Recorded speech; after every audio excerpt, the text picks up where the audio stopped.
Setiap tahun kami akan memilih seorang tokoh kemerdekaan untuk dijadikan pedoman dan semangat jitu kepada generasi muda. Tokoh ini memainkan peranan yang penting dalam meningkatkan kesedaran masyarakat untuk memperjuangkan tanah air mereka daripada cengkaman penjajah terlaknat. Sempena kemerdekaan ke-65 tahun dan sambutan Hari Malaysia ke-59 tahun, tokoh tahun ini ialah Rosli Dobi.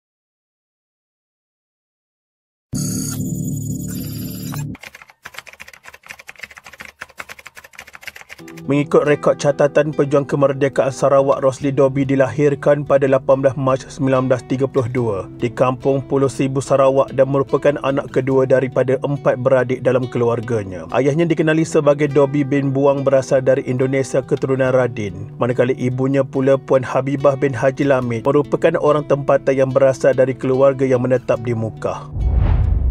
Di dalam sejarah, Rosli Dobi mempunyai seorang kakak sulung, seorang adik perempuan iaitu Fatimah dan seorang adik lelaki dikenali Aini. Latar belakang beliau agak susah ditemui dalam catatan kerana rakan-rakan sekeliling menganggap beliau seorang yang pendiam dan tidak banyak bercakap tetapi mudah untuk didekati.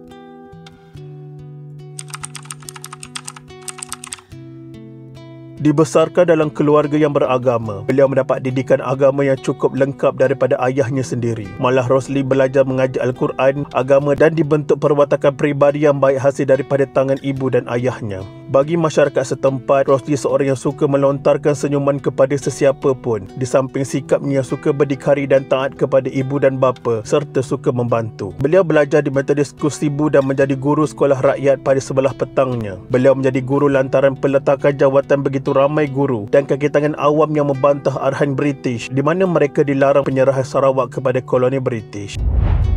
Beliau juga dikenali sebagai seorang nasionalis dan seorang penyair di Utusan Sarawak. Pada 28 Februari 1948, Rosli yang menggunakan nama samaran Lidros telah menerbitkan sebuah puisi kebangsaan yang diberi tajuk Panggilanmu Yang Suci. Puisi ini telah diterbitkan di Utusan Sarawak. Nama samaran digunakan dalam penulisan puisi untuk menghalang pihak berkuasa koloni British daripada mengesan penulis yang cuba memburukkan mereka atau menaikkan kebencian masyarakat kepada kerajaan British ketika itu.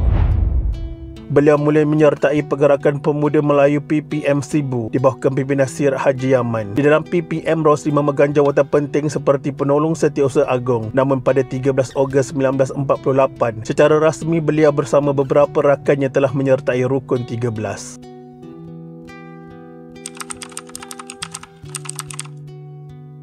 Keluarga diraja Brooks telah memerintah Sarawak sejak tahun 1841. Keluarga ini telah menjanjikan kemerdekaan kepada Sarawak melalui Perlembagaan Sarawak 1941. Namun begitu, Charles Wynell Brooks telah bertindak melanggar perlembagaan tersebut apabila beliau menyerahkan Sarawak kepada British pada 8 Februari 1946 sebagai tanah jajahan. Faktor berlakunya hal ini adalah kerana keluarga Brooks tidak mampu untuk membangunkan Sarawak serta desakan daripada pihak British sendiri untuk memerintah Sarawak.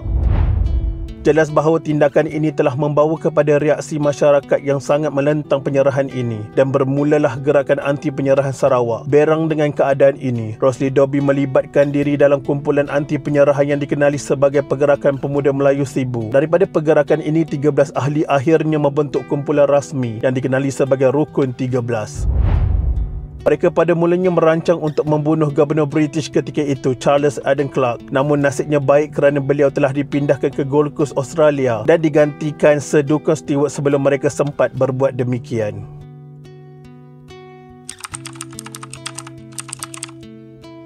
Pada 4 Disember 1949, Sir Duncan Stewart tiba di Sibu sebagai Gubernur Sarawak yang baru. Hari itu merupakan tarikh keramat yang ditunggu-tunggu oleh Rosli Dobi dan rakan-rakannya. Sir Duncan Stewart sedang berjalan untuk bertemu penduduk Sarawak untuk lawatan rasminya yang pertama.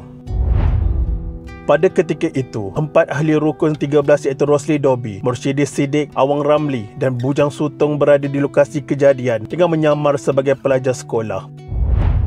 Menurut laporan, Mursyidis Siddiq telah mendekati Sir Duncan Stewart untuk mengambil gambar dengannya, dan semasa Sir Duncan sedang bergambar bersama Rosli Dobi, Rosli telah bertindak menikam Sir Duncan Stewart dengan pisau kelasi disalut racun asid urik. Rosli kemudiannya cuba untuk melakukan tingkaman kedua, namun telah dihalang oleh seorang pegawai polis. Kedua-duanya, Rosli dan Mursyidis, telah ditahan di lokasi kejadian dan dibawa ke penjara Kuching untuk siasatan lanjut. Tetapi malang bagi Sir Duncan Stewart, beliau segera diterbangkan ke Kuching sebelum ke Singapura untuk dirawat, namun mati seminggu kemudian.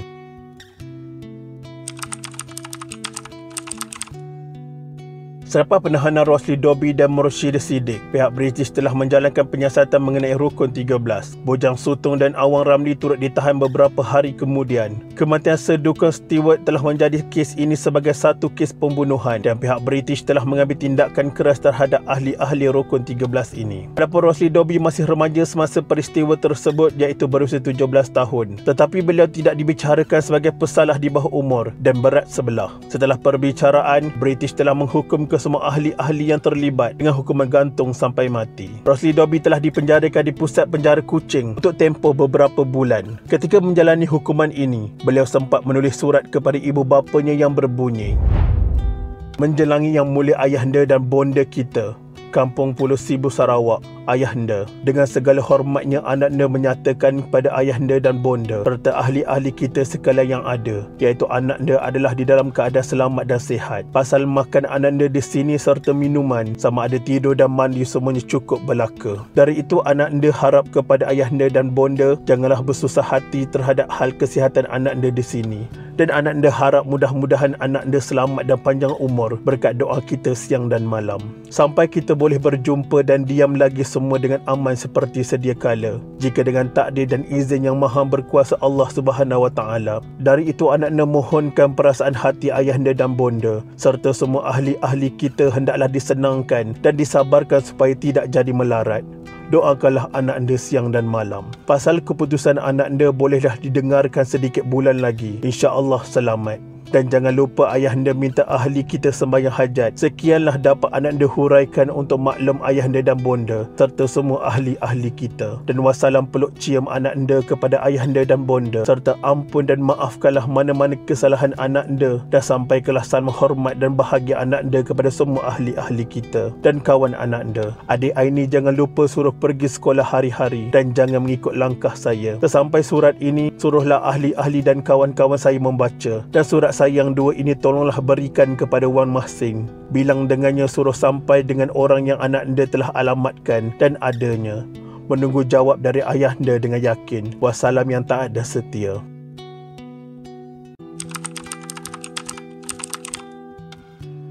Pada pagi 2 Mac 1950, bilik gantung penjara Kuching diselubungi suasana yang sangat sunyi. Rosli dipindahkan dari bilik tahanannya ke bilik akhir bersebelahan bilik gantung. Beliau telah meminta pen dan kertas sehari sebelumnya untuk melakarkan wakah terakhir yang ditujukan kepada kedua-dua orang tuanya. Malah beliau langsung tidak mempedulikan hidangan terakhir yang bernilai sekitar $1. Apa yang dirasakan oleh Rosli adalah beliau tidak kesal dengan tindakannya serta kejadian yang menimpa dirinya. Beliau sedar dan percaya bahawa tindakannya itu adalah satu pengorbanan demi membebaskan Sarawak daripada cengkaman penjajahan. Sekitar jam 5 pagi, Rosli dibawa keluar daripada biliknya dengan kepala diserkup untuk menjalani hukuman sambil diiringi oleh pegawai dan warden penjara. Pada pagi tersebut, Rosli hanya memakai pakaian biasa berwarna putih. Proses pelaksanaan hukuman ini mengambil masa kira-kira 15 minit sahaja sebelum Rosli disahkan meninggal dunia.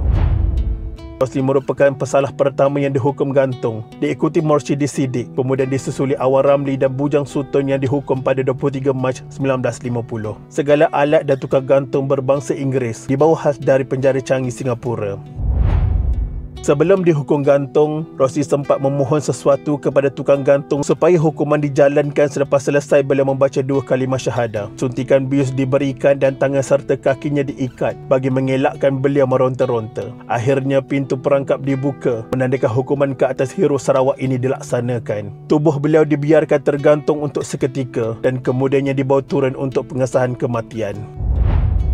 Walaupun tindakan ini dikritik kerana beliau hanyalah seorang remaja pada ketika itu, namun hukuman ke atas Rosli dan 3 orang rakannya tetap dijalankan. Bimbang akan reaksi keras penduduk tempatan, khususnya orang Melayu di Sibu, kerajaan British tidak membenarkan jenazah Rosli dan Mursyidi dibawa balik ke kampung halamannya. Justru, keputusan tegas diambil untuk mengebumikan jenazah Rosli dan Mursyidi di kawasan penjara Kuching. Selepas 46 tahun bersemadi di kompleks penjara, jenazah Rosli Dobi dipindahkan dari penjara pusat Kuching untuk dikebumikan di makam pahlawan Sarawak berhampiran Masjid Kampung Sibu di Pekan Sibu pada 1 Mac 1996. Untuk menghormati perjuangan dan pengorbanannya, beliau diberikan pengebumian kerajaan oleh Kerajaan Sarawak. Bagi mengenang jasa Allahyarham, sebuah sekolah di Sibu, Sekolah Menengah Kebangsaan Rosli Dobi, telah dinamakan sempena nama beliau. Sungguh pengorbanan ini cukup luar biasa. Mereka dahulu berjuang dengan air mata dan darah demi melihat anak bangsa pada hari ini hidup dengan bebas. Tetapi apakah cukup generasi zaman ini berkorban untuk mempertahankan setiap nyawa pejuang-pejuang dahulu? Tanpa mereka tidak mungkin dapat kita kibarkan bendera negara. Tanpa mereka tidak mungkin kita mampu beribadat sesuka hati. Ya, segalanya adalah ketentuan Allah Subhanahu Wa Taala. Namun masa akan dapat sagunya jika tidak dipecahkan ruyung. Bangkitlah anak bangsaku. Hari ini bukan kita dijajah oleh British lagi, tetapi teknologi, cara hidup, pemakaian mereka sudah meresap terus ke dalam jiwa kita. Kita dijajah oleh diri kita sendiri. Jika bukan kita, siapa lagi mahu memperjuangkan negara ini? Semoga Allah Subhanahu Wa Taala mengampuni segala dosa-dosa Allahyarham Rosli Dobi dan seluruh pejuang-pejuang kemerdekaan negara dan ditempatkan mereka dalam kalangan orang-orang yang mendapat rahmat di sisinya. Selamat menyambut kemerdekaan yang ke-65 dan selamat menyambut Hari Malaysia yang ke-59. Al-Fatihah.